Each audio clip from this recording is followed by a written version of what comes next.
Let's talk about 1 Thessalonians chapter 4, verses 13 to 18, because it's not the great escape that people in our culture like to make it out to be. It's actually really an invitation, I believe, to a great engagement.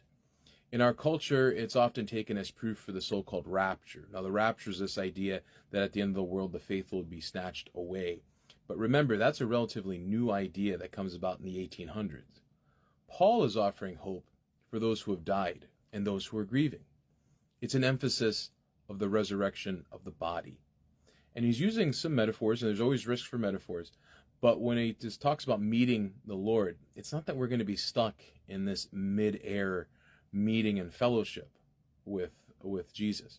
According to Wright, the image and language that Paul uses would remind his readers and listeners the way that Roman citizens in a colony would go out to the city to meet the emperor as he approaches the town to pay them a state visit.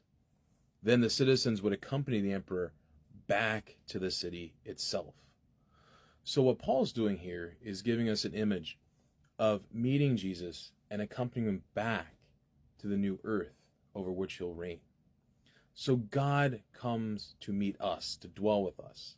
This isn't focused on us making sure we go up to meet God, but the God who always makes the first move and comes to us.